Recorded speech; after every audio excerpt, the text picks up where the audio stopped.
activist Bruce Martin has died. For years, he was director of the Connecticut American Friends Service Committee.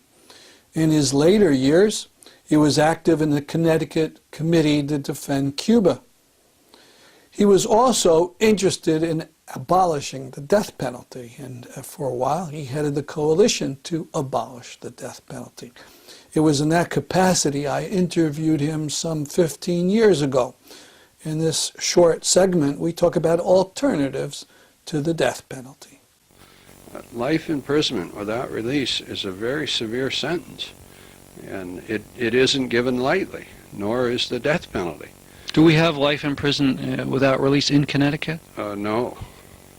Well, it could happen in certain cases. And there's one in particular, Richard LaPointe, who was just sentenced middle of 1993.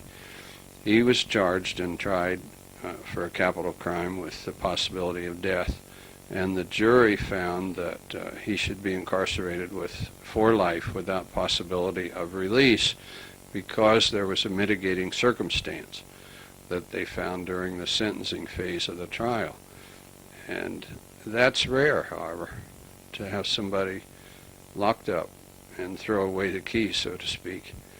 The advantage of that, I think, when death sentence is likely or possible, is that if a person is shown to be innocent, later on, if you have another person confess or new evidence comes into play, if a person is incarcerated without the possibility of release, at least they're not dead.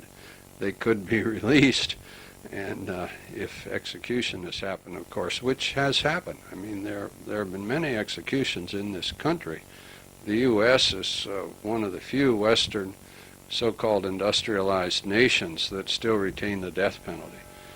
And there are precious few still that do it, and we're advocating that we join the many more nations on the face of the earth that feel differently about how people should be punished for killing other human beings. Bruce Martin Presente.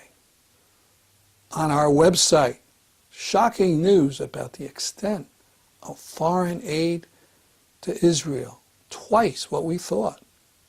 Also a call by Congressman Bill Baird for the U.S. to break the siege of Gaza. Check out thestruggle.org. That's our program for today. See you next week at this time. I'm Stanley Heller, and this is The Struggle. You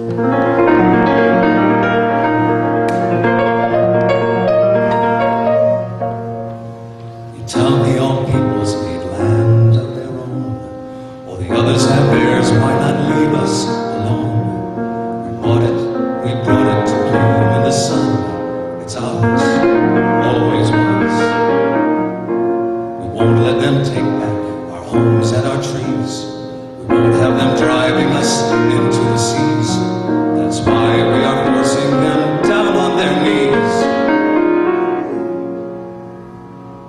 But the children are dying in Palestine.